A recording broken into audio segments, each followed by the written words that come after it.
सही सही बोला है, कोई मैडम भी बोल रही थी, कोई एक पीछे ढीली पड़ गई फिर। ये होता है ना 2p6 3s1, और मैग्नीशियम का क्या होता है 1s2 2s2 2p6 3s2। क्या ये फुल है और ये हाफ है? बोलो सर। 3s1 हाफ है, 3s2 फुल है। हाफ और फुल में ज़्यादा स्टेबल कौन? फुल वाला। इसलिए पहला इलेक्ट्रॉन निकालना किस में से मुश्किल पड़ेगा? मैग्नीशियम में से, क्योंकि this is fully filled most stable हो गया। अब Mg डेल्टा H2 की बात जब है तो ये क्या रह गया होगा एक इलेक्ट्रॉन निकलने के बाद? 1s2 2s2 2p6 3s1 half filled हो गया।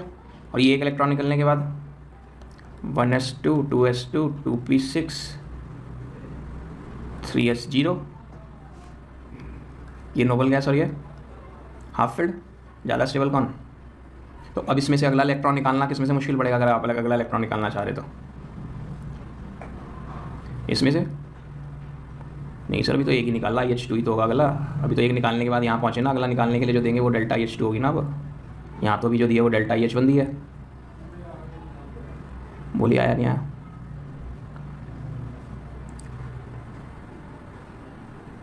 नहीं ऐसे क्यों सोचेंगे? ऐसे थोड़ी, जब एक निकाल लेंगे तो पहला निकालते वक्त सोचेंगे ये है, फिर दूसरा निकालते वक्त सोचेंगे ये कॉन्फ़िगरेशन है। इन दोनों में से किस में से मुश्किल पड़ेगा दूसरा इलेक्ट्रॉन निकालना?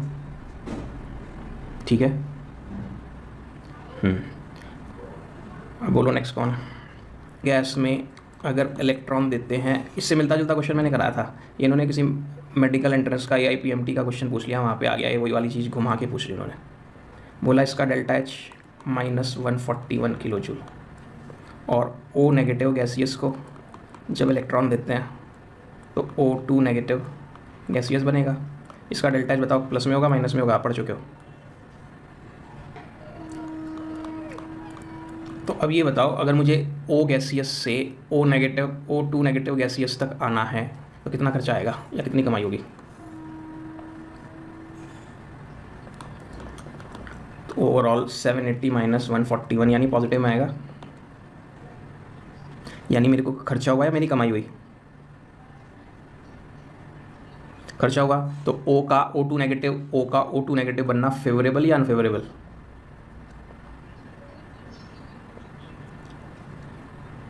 तो अनफेवरेबल। अब वो कह रहा है ये O2 नेगेटिव आयन जो है, उसने 4 ऑप्शन क्या दिए कि O2 नेगेटिव आयन तो आइसो इलेक्ट्रॉनिक हो गया है नियॉन के, क्योंकि नियॉन में भी 10 इलेक्ट्रॉन होता है, और O2 नेगेटिव में भी कितने हो गए? O2 नेगेटिव में भी 10 इलेक्ट्रॉन होता है। बोलो जल्दी। तो दोनों का नोबल गैस कॉन्फ़िगरेशन बन गया। तो O2 नेगेटिव तो भारी खुश होना चाहिए कि मुझे मोक्ष प्राप्त हो गया, और जब मोक्ष प्राप्त हो गया तो खूब खुश होकर खूब सारी एनर्जी रिलीज करना चाहिए। इसका बनना तो फेवरेबल होना चाहिए, फिर अनफेवरेबल क्यों है? क्वेश्चन समझ आ गया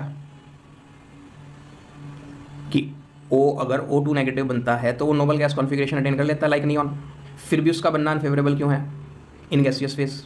तो उसने 4 ऑप्शन दिए हैं। आप बताओ, आप सोच पाते हो क्या? मैंने आपको पढ़ाया है। पहला ऑप्शन उसने दिया oxygen is more electronegative. Oxygen is more electronegative वाली बात होती तो वो अनफेवरेबल वाली बात थोड़ी आ रही होती, फेवरेबल वाली आ रही होती शायद। फिर उसने बोला addition of electron in oxygen, यानी ऑक्सीजन में जब हमने इलेक्ट्रॉन डाला यानी ये बना, results in larger size of the ion, इससे साइज बड़ा हो गया। तो ये बात तो सही है, जब एटम्स का आयन बनता है तो उसका साइज बड़ा हो जाता है।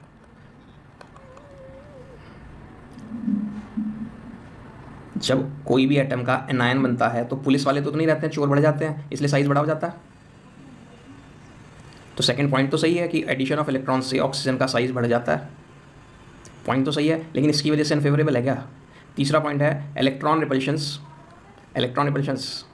Overweight the stability gained by achieving noble gas configuration. Third point answer है O नेगेटिव में जब एक और इलेक्ट्रॉन आया, छोटे से इलेक्ट्रॉन में वैलेंस शेल में कितने इलेक्ट्रॉन हो गए? छोटे से एटम में वैलेंस शेल में 8 हो गए। तो रहने खाने बैठने लेटने की जगह नहीं बची, तो उन्हें मोक्ष प्राप्ति की खुशी से ज़्यादा दिक्कत किस बात की है? कि उन 8 लोगों में स्पेस की शॉर्टेज की वजह से लड़ाई जो है उसकी, तो O का O2 नेगेटिव बनना फेवरेबल क्यों नहीं है? Because electronic repulsions overweights the stability gained by achieving noble gas configuration. बोलो बब्बर साहब, थर्ड वाला पॉइंट आंसर है या नहीं?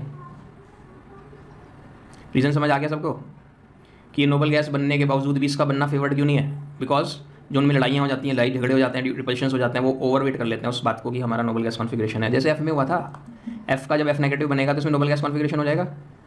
इसमें 9 इलेक्ट्रॉन थे, इसमें 10 इलेक्ट्रॉन हो जाएंगे, लेकिन फिर भी ये बनना पसंद नहीं कर रहा था, याद करो। Due to small size there are strong interelectronic repulsions. हो गया, आगे बढ़े। तो मैं एक बात जो नेक्स्ट बोलने वाला हूँ वो थोड़ी सी मुश्किल है, एंट्रेंस की जेई एडवांस लेवल की है। कल हमने बोला लेटेस्ट एंथैल्पी होने के लिए चार्जेस ज़्यादा से ज़्यादा होने चाहिए और साइज़ कम से कम होने चाहिए। बात ठीक है, लेकिन चार्जेस की तो एक हद ही है ना। आयनिक कंपाउंड में जनरली आप कौन से ज़्यादा से ज़्यादा चार्ज देखे हो? ज़्यादा से ज़्यादा क्या चार्ज वाला कैटायन या आयन देखे हो आप? 3 ना, फॉस्फेट पे 3 माइनस, एल्युमिनियम पे 3 प्लस, +4 वाला, +5 वाला या -4 वाला, -5 वाला कैटायन आयन तो नहीं देखे अक्सर। तो चार्जेस की तो ग्रेटर द चार्ज वाली बात ठीक है, लेकिन उनकी एक हद है ना। चार्जेस बहुत ज़्यादा तो नहीं हो सकते जी, +25 -25 हो गए, +50 -50 हो गए, तो इसलिए ज़्यादा इंपॉर्टेंस किसको रहनी है? साइज़ तो खूब वेरी करेगा पीरियोडिक टेबल में। एटम्स का, आयंस का नहीं करेगा वेरी। तो वो क्या एक अजीब बात क्या है, फैक्टर्स के नाम पे जो बुक्स नहीं प्रिंट कर रही आयोनिक साइज, तो आपको क्या आपने लिखा तो दिया था साइज वाली बात? नहीं, इस अंदाज में कोई बुक नहीं लिख रही कि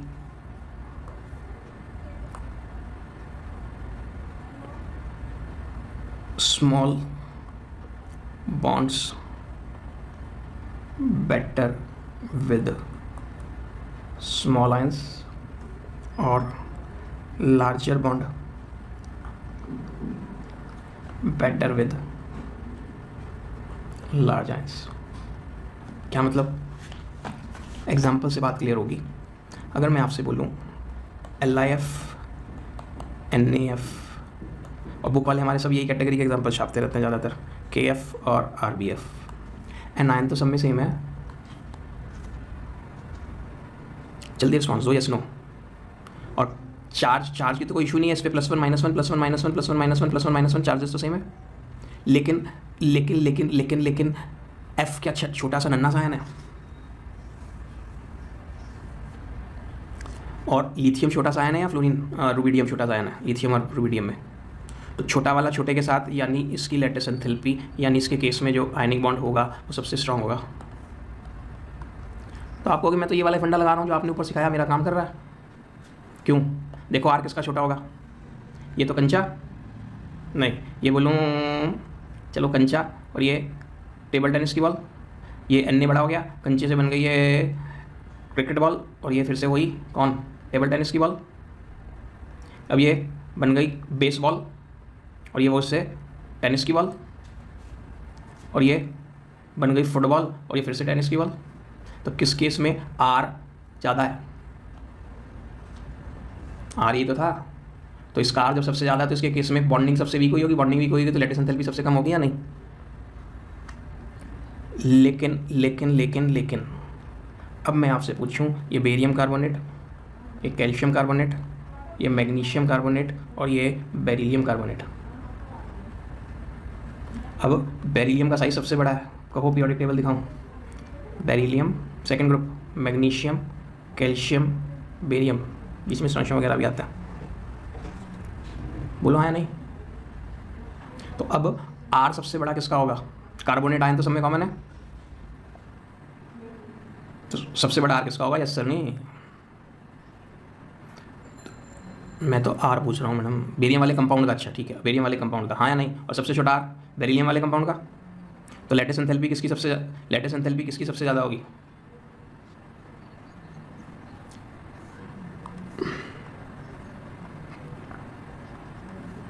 अनर्थ हो गया नहीं? क्यों? लार्ज बॉन्ड्स बेटर विद,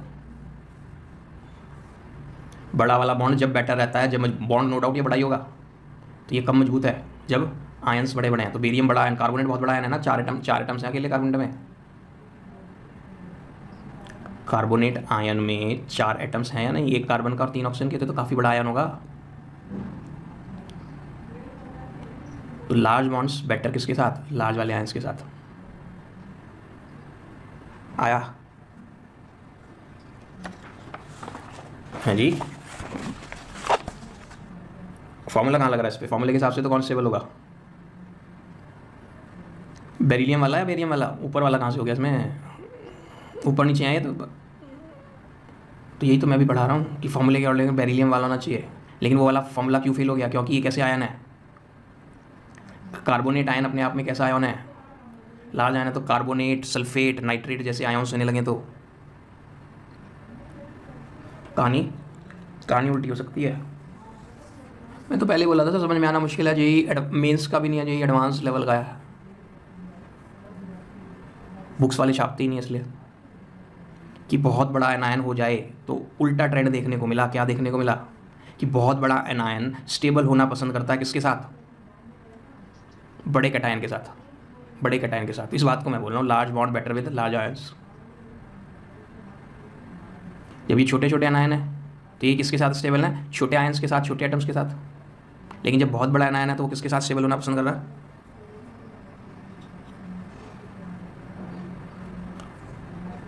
समझने वाली बात थोड़ी है, कुछ ज़्यादा ध्यान रखने वाली बात ज़्यादा है। ये अच्छा, जब बहुत बड़ा एनायन हो गया तो कहानी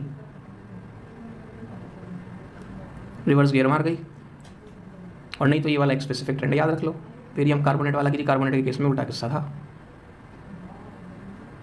कैरेक्टरिस्टिक्स ऑफ आयनिक कंपाउंड्स। फिर से बहुत बढ़िया से बातें बोल रहा हूँ, बुक पढ़ने से इतनी बढ़िया आप दिमाग में नहीं बैठाते हो। कहानी अच्छी सी है, ध्यान देना है, खूब क्वेश्चंस बनते हैं, घूमते हैं। आपकी 10th की बुक में बिता कहने को तो ये पॉइंट, ये कैरेक्टरिस्टिक्स ऑफ आयनिक कंपाउंड। बोलो, आयनिक कंपाउंड्स की फिजिकल स्टेट कैसी होती है? सबको ही पता ना, रूम टेम्परेचर पर आयनिक कंपाउंड्स क्या होते हैं?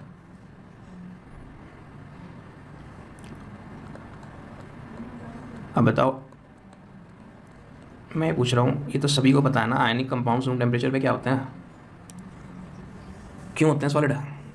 क्यों होते हैं सॉलिड? क्योंकि कैटायंस एनायंस ने एक दूसरे को बहुत स्ट्रांगली कस के पकड़ा होता है, हाँ या नहीं? तो अब बताओ, इनके मेल्टिंग पॉइंट्स, बॉइलिंग पॉइंट्स के बारे में क्या ख्याल है? हाई होते होंगे या लो होते होंगे? क्यों? वही दोनों में एक्सप्लेनेशन सेम आ जाएगा, दोनों का एक्सप्लेनेशन सेम आएगा, बिकॉज, बोलो, बिकॉज आयन्स आर, हाँ ऐसे भी बोल सकते हो और ऐसे भी बोल सकते हो, ions are strongly held by electrostatic forces of attraction. सोचो हाँ या नहीं? आयन्स के बीच में जो फोर्स होती है उसे फिजिक्स वाले क्या कहते हैं? Electrostatic force. अब ये वाला पॉइंट दमदार है, इम्पॉर्टेंट है, आपकी 10th की NCERT में भी था किसी दूसरे हल्के अंदाज में, देखें कितनों ने समझा हुआ है। Crystal lattice,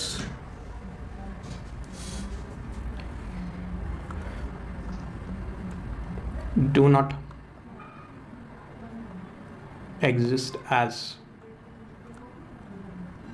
discrete molecules but forms क्या?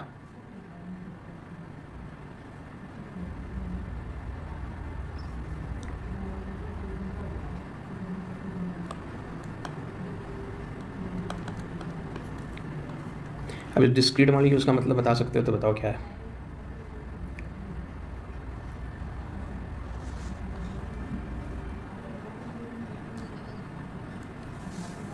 जी, अलग अलग मॉलिक्यूल। वाटर आयनिक कंपाउंड है, जल्दी बोलो। वाटर आयनिक कंपाउंड है। दो जने तो दो जने तो अभी यस सर आए नहीं, कोई यस सर कह रहे थे, जिन्होंने यस सर कहा सर इतनी बेइज्जती क्यों कर रहे हो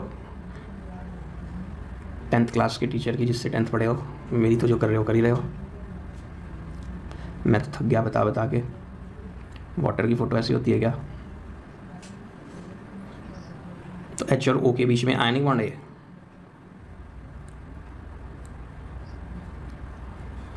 ये फ़ोटो तो सबने देखी होगी पक्का 10th तक आते आते। फिर ऐसी गुस्ताखी क्यों? तो वाटर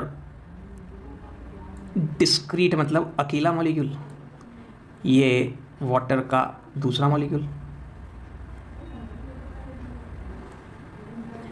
इन दोनों को इंडिपेंडेंट मॉलिक्यूल्स बोलते हैं। अगर मेरे पास ग्लास ऑफ वाटर है तो उसमें ऐसे ऐसे कई सारे मॉलिक्यूल्स तैर रहे होंगे, तैरते हुए एक दूसरे से टकराते होंगे, वो एक अलग बात है, लेकिन एग्जिस्ट तो कर रहे हैं एज ए डिस्क्रीट मॉलिक्यूल्स। अगर कभी नमक का दाना देखा है, मोटा सा नमक का दाना, एक दिन हम गए थे पहले इसी क्लास में, इसी लेसन में, तो नमक के दाने के अंदर अगर हम चले जाएं तो वहाँ मुझे क्या देखने को मिलता है? मान लो मेरे दोनों पैरों के साथ मैं खड़ा हूँ एक Na+ आयन के ऊपर, किसके अंदर? NaCl के दाने के अंदर, जिसे मैं कहूँगा NaCl के क्रिस्टल के अंदर। दोनों पैरों से जूते पहन के खड़ा हूँ Na+ के। इधर थोड़ी दूरी पे कौन दिखाई देगा? और इधर और अगर उधर देखूंगा तो, और इधर देखूंगा तो, ये इससे दूरी पे होंगे, टच सचमुच में टच कर रहे होंगे? अगर ये Na+ से मैं छत की तरफ ऊपर की तरफ देखूंगा अपने सर के ऊपर, तो कौन दिखाई देगा ऊपर? और अगर इससे मैं नीचे झांकूंगा तो इसके नीचे भी कौन दिखाई देगा? तो NaCl में क्या अकेले NaCl मॉलिक्यूल्स हैं? क्या ये O इस वाले मॉलिक्यूल के H या O से कोई संबंध, कोई बॉन्ड, कोई रिश्ता रखता है? या इस मॉलिक्यूल का H इस दूसरे वाले मॉलिक्यूल के O से या H से किसी तरह का कोई संबंध रखता है, कोवेलेंट बॉन्ड रखता है? अगर आप कहते हो ये डिस्टर्बेंस इतना क्यों कर रहे हो आज, ये NaCl हो गया क्या? कॉमन सेंस लगाओ। तो क्या ये Na+ सिर्फ और सिर्फ इस Cl नेगेटिव के साथ आयनिक बॉन्ड रख रहा है, या और कई सारे लोगों के साथ आयनिक बॉन्ड रख रहा है? तो ये क्या इंडिपेंडेंट मॉलिक्यूल माने जाएंगे? तो इसी बात को मैंने लिखा, they do not exist as discrete molecules, बल्कि क्या बनाते हैं? तो ये जो रेगुलर ऑर्डर्ड अरेंजमेंट है, जो regular ordered arrangement, regular word समझ आ रहा है? रेगुलर, जितनी दूरी इसके सेंटर के बीच में होगी उतनी अगले में होगी, उतनी अगले में, उतनी अगले में, इधर भी ऐसी, इधर भी ऐसी। तो इसको क्या कहते हैं? Regular ordered arrangement. Regular ordered arrangement of constituent ions. Yes और नो? नहीं समझ में आ रहा तो बोलो सर कि हमें नहीं आ रही बात, थोड़ी मुश्किल बात है। तो ये हुई ना बढ़िया बात कि ये आ नहीं रही। हाँ कोई बात नहीं, बोलो सर, मैं तो कह रहा हूँ कोई बात नहीं। बर्फ़ तो पता है, बर्फ़, आइस में क्या होता होगा? आइस में क्या होता होगा? एक H2O का मॉलिक्यूल दूसरा H2O का मॉलिक्यूल चिपक के बैठ जाते हैं, क्योंकि वो तो सॉलिड है, चिपक गए। तो अब ये बताओ, ये O इस मॉलिक्यूल का O इनमें से किसी और OH के साथ कोवेलेंट बॉन्ड बना सकता होगा क्या? बनाता होगा क्या जब चिपक जाता होगा? तो सोचो, गलत होता होने दो, जो आपका दिमाग कहता है वो बोलो। क्योंकि अगर अगर अगर अगर वो कोवेलेंट बॉन्ड बना ले, मान लो 1 मिनट के लिए, ये जिसने बना लिया, इसने इसके साथ बना लिया जी, इसने इसके साथ भी बना लिया जी, तो फिर तो ऑक्सीजन 5-5, 6-6 बॉन्ड, 4-4 बॉन्ड बनाने वाला हो जाएगा। ये तो हम अच्छे से पक्का करके आ गए 10th तक कि ऑक्सीजन 2 से ज़्यादा बॉन्ड बना ही नहीं रहा होता। अगर ऐसे बॉन्ड कोवेलेंट बॉन्ड बनाने लगा तो देखो ऑक्सीजन के इलेक्ट्रॉन कितने हो जाएंगे? एक बॉन्ड में 2 इलेक्ट्रॉन, एक bond, 2 bond, 3 bond, 4 bond, oxygen के 10 इलेक्ट्रॉन हो गए जी। अभी तो हम मन और कर रहा था इधर से भी बॉन्ड बना दें, 12 इलेक्ट्रॉन हो गए जी, 6 बॉन्ड होते ही। और अभी तो ऊपर और भी तो बच सकते हैं इधर वाटर के मॉलिक्यूल बना के। तो ये चिपक भले ही गए, क्यों चिपके इसी लेसन में पढ़ने को मिलेगा, लेकिन तब भी अपनी आइडेंटिटी तो लूज़ नहीं कर रहे। मैं एक वाटर मॉलिक्यूल हूँ, ये क्या कह रहा है, मैं दूसरा वाटर मॉलिक्यूल हूँ। क्या ये ऐसे कह सकता है मैं एक NaCl हूँ और ये कहे मैं दूसरा NaCl हूँ? वो कहेंगे नहीं, अन्य तो दोनों में हमारे में सेम ही है। अब ये वाला Cl अपने को इसके साथ गिनवाए या इस वाले अन्य के साथ गिनवाए? ये वाला Cl इसके साथ गिनवाए या इसके साथ गिनवाए? और इधर भी होगा Na+ या उसके साथ गिनवाए? इधर भी होगा Na+ या उसके साथ गिनवाए? इसके ऊपर भी होगा Na+, उससे नीचे भी किसके साथ गिनवाए? किसी के भी साथ नहीं, सबके साथ। और सबके साथ है तो फिर डिस्क्रीट मॉलिक्यूल अकेला मॉलिक्यूल तो नहीं कह सकते। ज़बरदस्ती मत करो, अभी भी नहीं आ रहा, नो बोलो अभी भी कि जी हमें अभी भी नहीं आया समझ।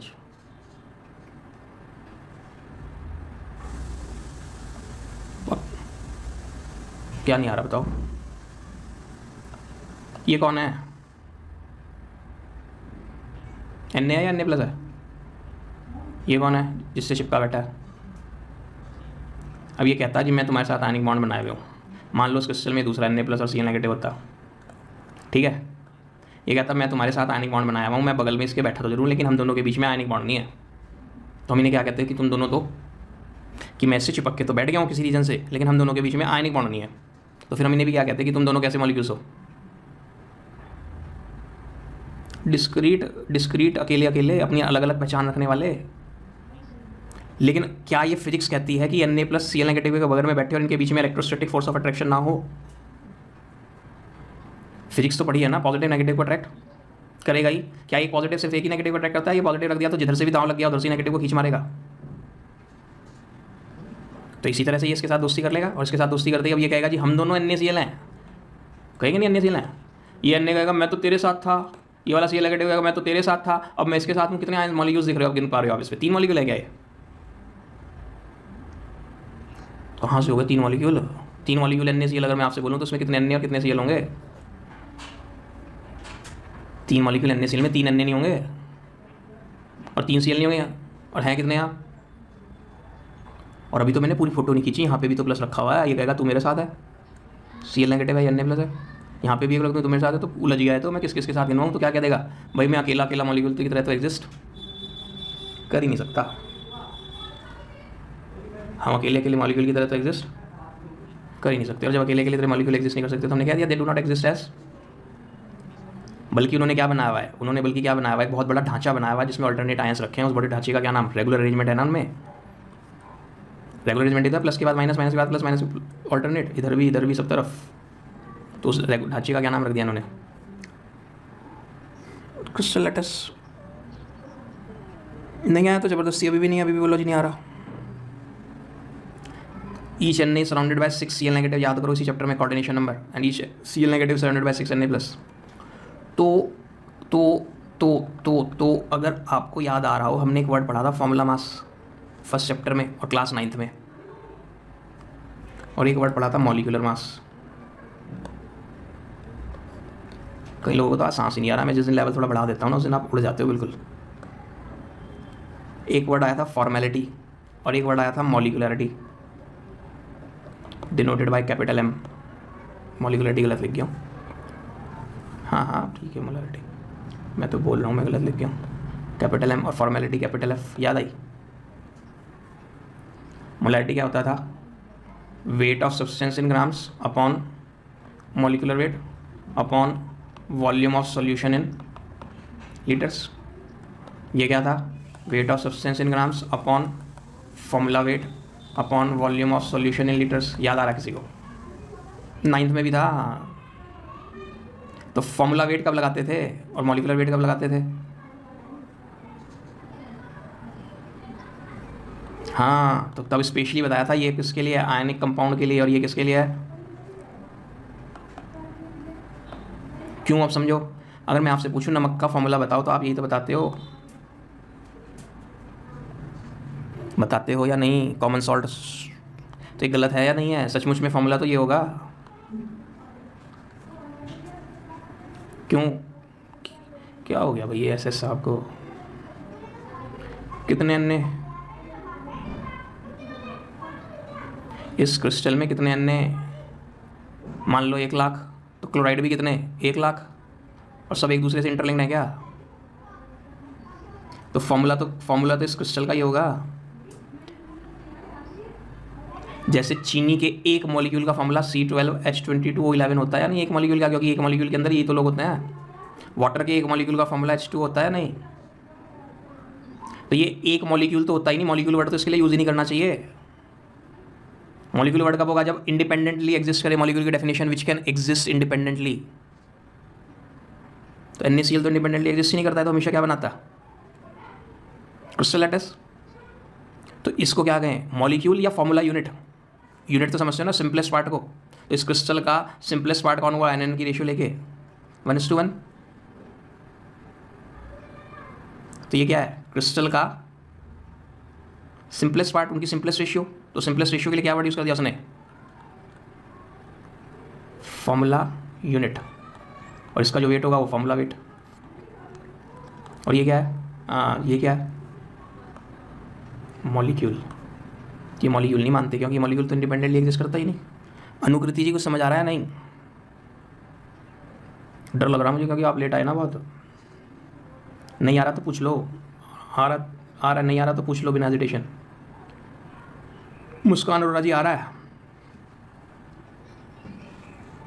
और बालियान मैडम आपको आ रहा है।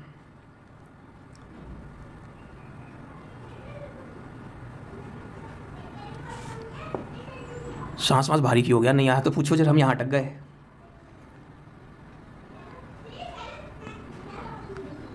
बताओ कौन सी बात है NaCl वाली।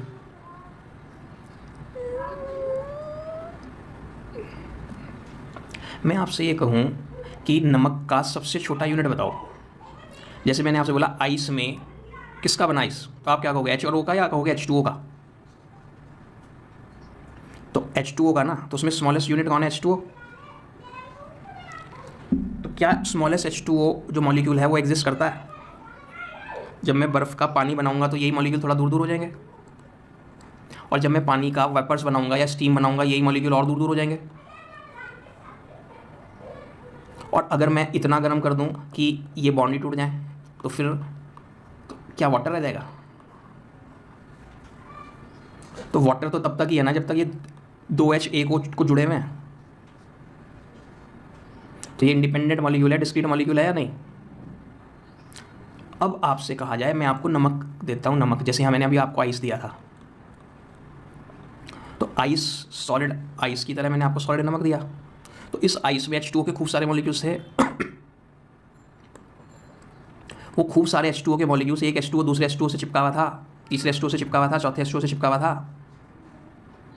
तो जब चिपके हुए थे तो एक H2O के H या O ने दूसरे चिपके वाले H या O के साथ कोई कोवेलेंट बॉन्ड बनाया था क्या, बना सकता था क्या। अब ये सॉलिड NaCl में मान लूँ ये Na+ और ये Cl नेगेटिव नाम का एक मॉलिक्यूल है, मान लो 1 मिनट के लिए। तो ये दोनों एक दूसरे से चिपके हुए हैं। अब इसमें एक ही NaCl है सॉलिड NaCl में, या खूब सारे NaCl हैं, जैसे आइस में खूब सारे थे वो H2O। तो अब ये दूसरा वाला जो NaCl इससे चिपका हुआ है वो ऐसे चिपका हुआ होगा या नहीं, सोचो ज़रा, या ऐसे चिपका हुआ होगा, सोचिए, जवाब दो, फिजिक्स लगानी है। ब्लू ब्लू वाले या ब्लू ब्लैक वाला, क्यों, क्योंकि कैटायन को तो पॉजिटिव को तो नेगेटिव को चिपकाना है अपने से। तो इन दोनों के बीच में आयनिक बॉन्ड है क्या, इन दोनों के बीच में कोवेलेंट बॉन्ड है क्या, किसी के भी HH के, OH के, OO के। तो ये तो इंडिपेंडेंट मॉलिक्यूल हुआ ना फिर। अब ये इंडिपेंडेंट मॉलिक्यूल है क्या, ये इंडिपेंडेंट मॉलिक्यूल कब होता है, जब इसके अंदर जो लोग हैं बस उन्हीं के बीच में आयनिक बॉन्ड होते हैं, ये किसी और के साथ आयनिक बॉन्ड ना बनाता। तो अब जब अब कोई तीसरा NaCl आया इसी में, तो वो ऐसे अब घूम चिपकेगा या नहीं चिपकेगा, इसका NaCl के साथ आयनिक बॉन्ड बना ले, यहाँ कौन आगे फिट होगा, जिससे इधर भी बना ले, इधर भी बना ले, इधर भी बना ले, इधर भी बना ले। तो ये सब इंटरलिंकिंग हो गई क्या। तो अब आप ये तो नहीं कह सकते ये डिस्क्रीट अकेला मॉलिक्यूल है। तो अब कितने Na और कितने Cl हैं। तो अब उस इनफाइनाइट को मैंने अगर थोड़ी देर के लिए ऐसे लिख दिया तो कोई दिक्कत, n को मान लो 500 500 1000 1000 1 लाख 1 लाख 1 करोड़ 1 करोड़ 2 करोड़ 2 करोड़, इनफाइनाइट इनफाइनाइट। तो मैं बोलूँ उसका सिंपलेस्ट यूनिट बताओ। तो अब सोचो जरा, सारी दुनिया के आयनिक कंपाउंड के फॉर्मूले जितने भी हैं सबके साथ ऐसे NN लगा हुआ करता। MgCl2 आयनिक कंपाउंड है, तो उसका फॉर्मूला क्या होता Mgn Cl2n। AlCl3 अगर आयनिक कंपाउंड है AlCl3 तो AlNCl3n, सिर में दर्द नहीं हो जाता? तो इसलिए उन्होंने क्या कहा, NN उड़ा दो, NN उड़ा दो। ये किसका फॉर्मूला बन गया फिर? सिंगल मॉलिक्यूल का, नहीं मॉलिक्यूल वर्ड तो सचमुच में यहाँ लगा ही नहीं सकते, तो किसका फॉर्मूला बन गया? सिंपलेस्ट यूनिट का, इस क्रिस्टल के सिंपलेस्ट हिस्से का। तो उसके लिए उन्होंने वर्ड क्या यूज़ कर लिया, उसका जो वेट है फॉर्मूला वेट, और उसके लिए टर्म यूज़ कर लिया मॉलिक्यूल के बजाय फॉर्मूला यूनिट। कुछ तो मॉलिक्यूल से अलग रखना था ना उसका नाम। अभी भी नहीं आया तो नहीं बोलो, मुझे कोई दिक्कत नहीं होती, बस आप बोर नहीं होने चाहिए कि जी हम तो बोर हो गए। चलें आगे, बोलो। अब क्रिस्टल लैटिस हो गया, क्रिस्टल लैटिस के बाद इलेक्ट्रिकल कंडक्टेंस। बोलो, they are good conductors of electricity या बैड कंडक्टर्स ऑफ इलेक्ट्रिसिटी?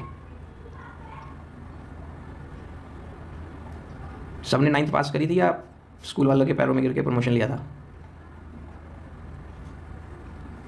मेरी भाषा अजीब सी होती है, जल्दी बोलो, इज्जत से ना। और एक भी बंदा पूरे बैच में नहीं है जो सही बात बोल रहा हो। और मैं कहूँ तो आपको बुक में दिखा दूँ ये बात, आपकी 10th की बुक में लिखी।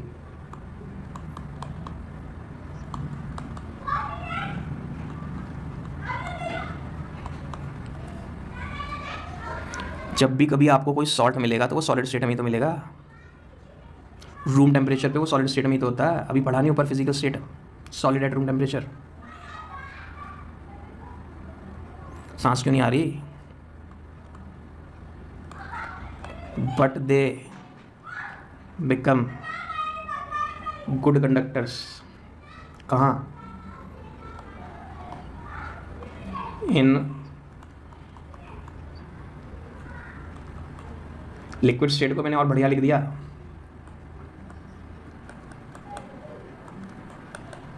समझ आ रहा है दो बातों में क्या फ़र्क है? फिजिक्स की बात करते हैं। इलेक्ट्रिकल कंडक्टेंस के लिए दो शर्तें हैं, दो में से एक शर्त पूरी होनी चाहिए, एक शर्त फुलफिल होनी चाहिए। क्या? फॉर इसके लिए आइदर फ्लो ऑफ इलेक्ट्रॉन्स, जो फिजिक्स वाले पढ़ाते रहते हैं इलेक्ट्रिसिटी के नाम पे, और कभी कभी फिजिक्स वाले पढ़ाते हैं, और मूवमेंट ऑफ आयॉन्स, केमिस्ट्री वाला ज़्यादा पढ़ाते हैं इसे। तो कहीं भी अगर इलेक्ट्रिकल कंडक्टेंस होनी है तो या तो वहाँ फ्लो ऑफ इलेक्ट्रॉन्स होना चाहिए, या वहाँ स्क्रीन तो पढ़नी आती होगी, या वहाँ मूवमेंट ऑफ। तो अगर मैं ये टेबल पर नमक की एक ढेरी लगा दूँ, ढेरी समझते हैं ना, हीप ऑफ सॉल्ट, और एक बिजली की तार जिसमें करंट हो, यहाँ लगा दूँ, इसमें थोड़ी सी पेनिट्रेट करा दूँ, और आपसे कहूँ यहाँ पे अपनी फिंगर लगाओ, तो फिंगर लगा दोगे क्या? लगा दूंगा मैं, क्योंकि इसमें नमक के हीप में आयंस चल रहे हैं क्या, चल पा रहे हैं क्या? और इलेक्ट्रॉन्स उसमें चल के जाते नहीं हैं। लेकिन अगर मैं आपसे कहूँ ये बिल्कुल प्योर वाटर है जो दुनिया में कहीं होता नहीं है, इसमें मैंने एक बिजली की तार डाल दी जिसमें करंट है, अब मैं इसमें कहूँ अपनी फिंगर टिप कर दो, यहाँ कर दोगे क्या?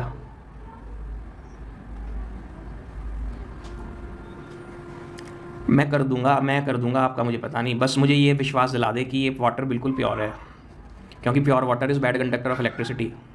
पहले बोला मैंने प्योर वाटर कहीं मिलता नहीं है, इसलिए मैंने कहा कोई मुझे पक्का विश्वास दिला दे कि ये प्योर है, क्योंकि उसमें ट्रेसेस ऑफ इम्प्योरिटीज़ के नाम पे कुछ आयंस होते ही हैं, हल्का फुल्का करंट मारी जाएगा इसलिए।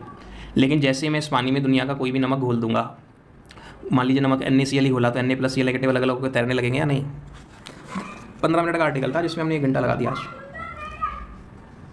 और जब आयंस इसमें अपने आप तैर रहे होंगे या करंट की वजह से तैरेंगे? और अरे तैर रहे होंगे तो आपको करंट मार जाएगा, तो एक्वस सॉल्यूशन स्टेट में मूवमेंट ऑफ आयंस हो जाएगा या नहीं? और जैसे ही वहाँ मूवमेंट ऑफ आयन हो गया आपको करंट मार जाएगा। और या फिर आप NaCl को पिघला सकते हैं NaCl को, किसी ना किसी टेम्परेचर पे जाके तो पिघल ही जाता होगा। तो जब जैसे ही वो पिघल जाएगा उसमें आयंस बैठे रहेंगे या तैरने लगेंगे? मूव करने लगेंगे, और जैसे ही वो मूव करने लगे आपको करंट, बोलो आया नहीं आया? नेक्स्ट कैरेक्टरिस्टिक्स में है, ये कैसी रिएक्शंस दिखाते हैं? आयोनिक रिएक्शंस दिखाते हैं जो बहुत फास्ट होती हैं। आयोनिक रिएक्शन होती हैं, फास्ट होती हैं, हमें तो समझ नहीं आ रहा। कोयला जलाया है या जलता हुआ कोयला देखा है? क्या ये रिएक्शन हो रही होती है बेसिकली उसमें? तो कोयला पहले तो जब घर पे एलपीजी वेलपीजी नहीं होती थी उस वक्त तो सुना कैरोसिन लैम्प स्टोव होते थे, उससे पहले कभी लकड़ी जलाते थे या कोयला जलाते थे। तो कोयला भी जैसी आग लगती थी फट से सारा जल के ख़त्म। या अभी जलाया और 4-5-6 घंटे तक चल रहा है पूरे घर का। घर भी पहले तो जॉइंट फैमिली होती थी, 15-15 20-20 जनों की, खाना चल रहा है अपना बन रहा है 4 घंटे तक 3 घंटे तक। तो इसका मतलब कोयला इंस्टेंटली बर्न कर रहा है या स्लोली बर्न कर रहा है? धीरे धीरे जलता रहता है। तो इसमें कार्बन कार्बन के अंदर कोवेलेंट बॉन्ड, O2 के अंदर, O2 के अंदर भी कोवेलेंट बॉन्ड, CO2 के अंदर भी कोवेलेंट बॉन्ड। तो रिएक्शंस कैसी हैं? स्लो। और इन रिएक्शंस को हम कहेंगे molecular reactions which are slow, यानी कोवेलेंट बॉन्ड बनने और टूटने दोनों में टाइम लगता है। कोवेलेंट बॉन्ड क्या समझाता है? हिस्ट्री की भाषा में बोलूँ तो ट्रीटी। कोवेलेंट बॉन्ड क्या 2 लोगों का समझौता है कि चल 2 रुपये का पेन है, ना तेरे खरीद सकता ना मैं खरीद सकता, तेरे पे भी 1 रुपया मेरे पे भी 1 रुपया, दोनों मिला के खरीद लेते हैं, काम आधा आधा कर लिया करेंगे। तो ट्रीटी नहीं हुई, ट्रीटी। हिस्ट्री वाले दिमाग खा जाते थे ट्रीटी पढ़ा पढ़ा के। तो ट्रीटी होने में टाइम लगता है या नहीं? मीटिंगों का दौर चलेगा, लड़ाई झगड़े होंगे उस मीटिंग में, नहीं जी हम इस बात पे मानते थे, तब कहीं जाके आम सहमति बनेगी। हिंदुस्तान के हो तुम तो, आम सहमति। इलेक्शन से पहले आम सहमति कुछ और होती है, इलेक्शन होने के बाद किसी और पार्टियों में आम सहमति हो जाती है फ़ौरन गद्दी के लिए। नहीं, एक दूसरे के अपोजिट इलेक्शन लड़ते हैं, इलेक्शन लड़ने के बाद दोनों आपस में एक साथ हो जाते हैं कि जब साथ मिलेंगे तभी गद्दी मिलेगी, फ़ौरन होगी आम सहमति। तो वो तो गद्दी का चक्कर है, अदरवाइज़ तो ट्रीटी बहुत टाइम लेती होगी होने में। तो मॉलिक्यूलर रिएक्शंस कैसी? स्लो। और ये आपने 10th में पढ़ा था, इसलिए मैं ये वाला एग्जांपल दे रहा हूँ। NaCl क्या पानी में घुल जाता है? सिल्वर नाइट्रेट भी पानी में घुल जाता है, उसका बनाया सॉल्यूशन स्कूल लैब्स में भी रखा होता है। तो इसके सॉल्यूशन में मैं जैसे ही डालूँ तो क्या होता था? जल्दी 10th बोलो, क्या नाम था इस रिएक्शन का? एक स्पेशल नाम था, 2 नाम थे स्पेशल, एक तो डबल डिस्पेटेशन और एक प्रेसिपिटेशन रिएक्शन। तो और डबल डिस्पेटेशन क्या था, 2 नाम थे। इसमें जैसे ही सिल्वर नाइट्रेट डालोगे तो थोड़ी देर टेस्ट ट्यूब को रखोगे, 5-7-10 मिनट इंतजार करोगे AgCl का बनने का या नहीं? किसी के स्कूल वाले ने नहीं करा के दिखाई लैब में ये। जैसे ही NaCl में AgNO3 डालोगे, जैसे ही NaCl में AgNO3 डालोगे, पलक झपकने में तो फिर भी टाइम लगता है, उससे पहले यहाँ वाइट प्रेसिपिटेट बन चुके होंगे। Instant, very fast. क्यों? आयंस ने बस अपने पार्टनर चेंज करने थे, इंस्टेंटली चेंज कर लिए। इस कैटायन ने इस वाले एनायन को पकड़ लिया, इस वाले कैटायन ने इस वाले एनायन को पकड़ लिया। लेकिन यहाँ तो समझौतों के दौर चले, बातचीत के दौर चले, समझौते होने से पहले। तो ये स्लो है। कोवेलेंट कंपाउंड की कैरेक्टरिस्टिक्स में पढ़ेंगे। हो गया क्या? ये सोचिए बैठा था, आज 15 मिनट में निपटाऊंगा। अगला टॉपिक कोवेलेंट कंपाउंड निपटाऊंगा। सॉल्युबिलिटी। अब बताइए सॉल्युबिलिटी के बारे में क्या कहें आयनिक कंपाउंड्स की? आर सॉल्युबल या आर नॉट सॉल्युबल?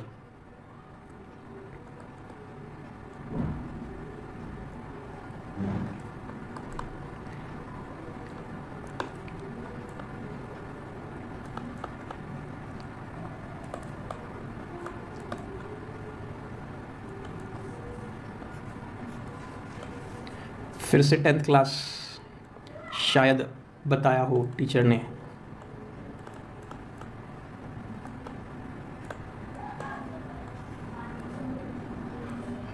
बताया था क्या? एक ही मैडम को बताया बस, बाकी किसी को नहीं बताया। बाकी तो सांस भी आनी बंद होगी, तो मैं तो लाइन में डिस्टर्बेंस आ जाओ, जो आ रहा था वो भी बंद हो जाता जब कोई ढंग की बात आ जाए। नहीं सुना? Like dissolve like.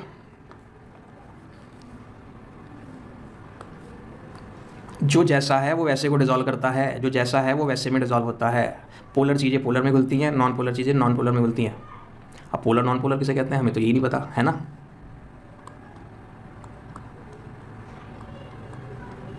ये वाटर का मॉलिक्यूल है, H की इलेक्ट्रोनेगेटिविटी 2.1 थी शायद, किसी को याद हो? हाथ दूर हो कोई। और O की 3.5। मेरे से स्कूल वाले ना, मेरे जिस स्कूल में पढ़ाता हूँ वो मेरे से 9th भी पढ़वाते हैं। एक पीरियड जरूर पढ़ाओ जी आप 9th वालों को। तो जो मेरे 9th वाले हैं ना, मैंने 9th में पढ़ाता हूँ, तो तुम्हें ये 11th में पढ़ा रहा 9th में। उसके बावजूद बस वहाँ पे ये वैल्यू तो देता नहीं, उड़ जाएंगे बेचारे। बस वहाँ वो इलेक्ट्रोनेगेटिविटी डिफरेंस समझाता हूँ कि ओ बड़ा दादा है, शेयर्ड पेयर को कहता है मैं अपने पास रखूँगा क्योंकि मैं। तो ये शेयर्ड पेयर इधर को खिसक जाएगा क्या, और ये वाला शेयर्ड पेयर भी इधर को खिसक जाएगा क्या। अब देखना खतरे की घंटी बज गई क्या, वो कौन होती है। ये जब शेयर्ड पेयर इधर को आ गए, ये शेयर्ड पेयर भी इधर को आ गए, तो इस हिस्से में स्लाइड नेगेटिव और इस हिस्से में फिजिक्स लगाओ। तो मॉलिक्यूल का आधा हिस्सा स्लाइड नेगेटिव जैसा और आधा हिस्सा स्लाइड पॉजिटिव जैसा, क्या इसमें दो अपोजिट नेचर के पोल्स बन गए। अर्थ के दो north pole south pole opposite nature के, मैग्नेट के दो pole north pole south pole, physics की मैग्नेट बार मैग्नेट। तो दो पोल को मैं डाइपोल्स भी कह दूं क्या।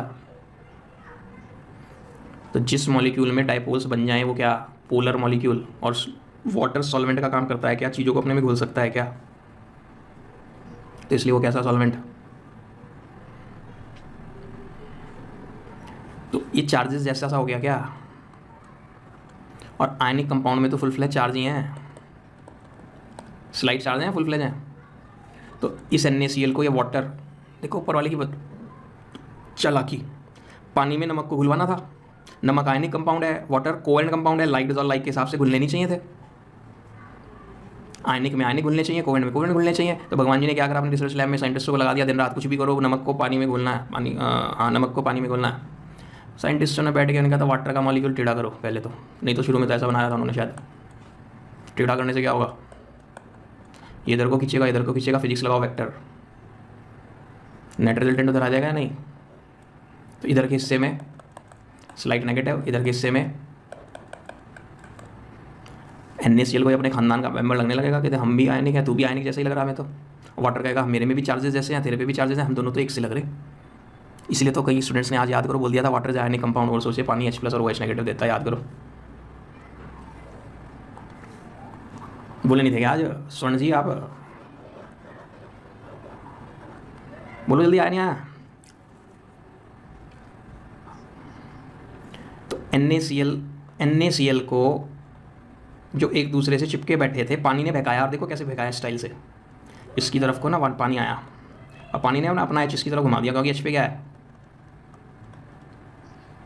और दूसरा पानी का मॉलिक्यूल आया, दूसरा पानी का मॉलिक्यूल ने अपना O Na की तरफ को कर दिया क्योंकि O पे क्या है। ये इससे कह रहा होगा इधर आ जा मेरे पास, O नेगेटिव कह रहा होगा ना, बुला राजा आ जा, और ये Cl नेगेटिव को H कह रहे होंगे आ जा आ जा, सोचो जल्दी। और बेचारा ये NaCl बेवकूफ़ उनके बुलाए में आके अपने सालों पुराने दोस्त को छोड़ के बह गया उसके साथ, यानी अपनी आयनिक बॉन्डिंग तोड़ के उसके साथ बह गया। तो ये वाला बॉन्ड जब बना था तो एनर्जी निकली थी ना, लैटिस एंथैल्पी। अरे पढ़ के नहीं गए थे लास्ट स्टैंड पे लैटिस एंथैल्पी, जब प्लस ने माइनस को अट्रैक्ट करा था, lattice enthalpy, high lattice enthalpy. तो मुझे आपके बैच से एक ही नाराज़गी है, आपके बैच में बस 4-5 लोगों की आवाज़ आती है, बाकी सब तो ऐसे बैठते हैं जैसे पिटाई कर रहा हूँ मैं उनकी। ये देखो लैटिस एंथैल्पी निकली थी जब प्लस माइनस एक दूसरे से चिपके थे। अब आप इन चिपको को अलग अलग कर रहे हो तो लैटिस एंथैल्पी देनी पड़ेगी ना। कैटायन एनायन से जब चिपक रहा था तो एनर्जी निकल रही थी, अब कैटायन एनायन को अलग करना है तो जितनी एनर्जी निकली थी उतनी वापस देनी पड़ेगी। Law of conservation of energy या नहीं।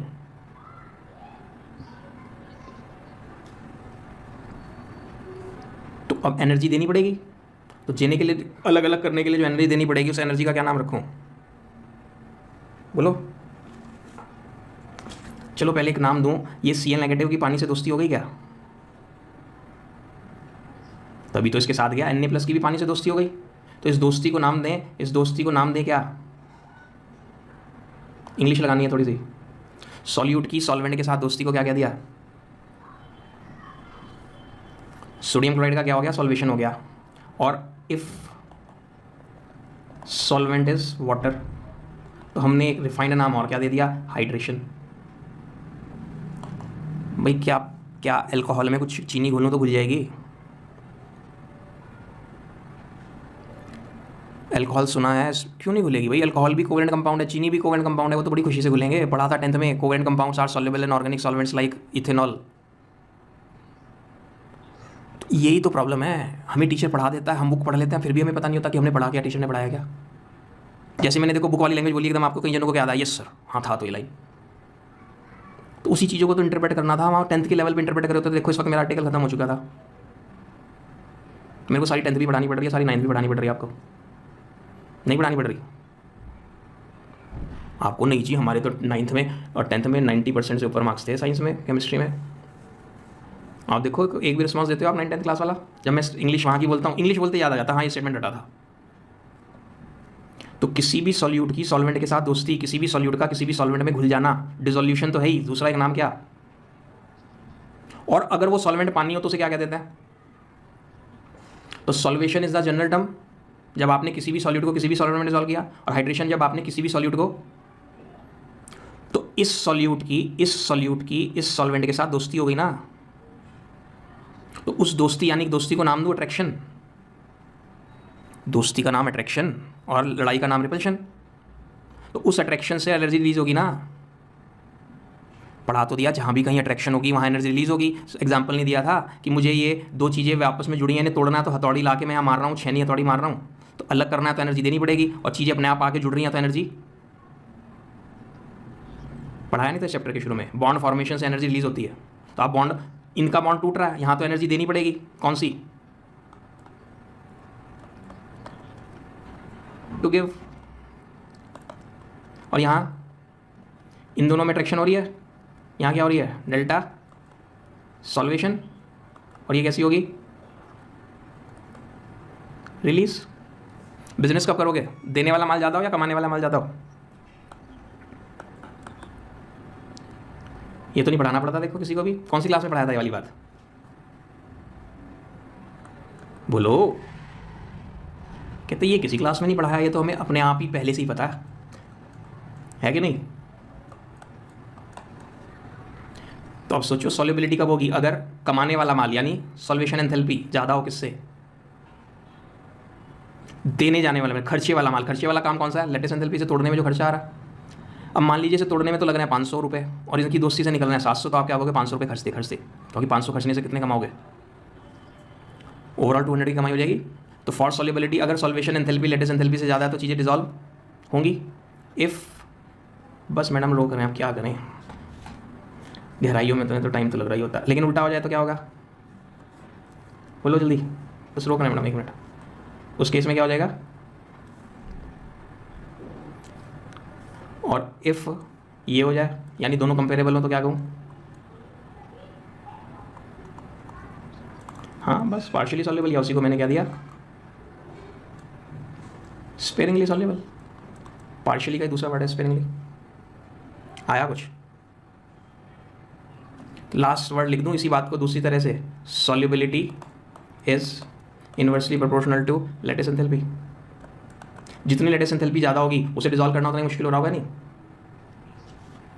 मेरा ये वाला आर्टिकल खत्म हो गया, कल लिंक कर दूंगा, इसलिए लिख के छोड़ रहा हूँ। बस मैं भूल जाऊँ तो मुझे बोल देना सर ये कि ये डायलेक्ट्रिक कांस्टेंट को समझाना था। 5 मिनट की बात है इस आर्टिकल से रिलेटेड। फिर से मेरे कोर्स का एक्सपेंडेड वर्जन, डेप्थ में नहीं जाऊँ तो ऐसे ही काम चले। आ गया?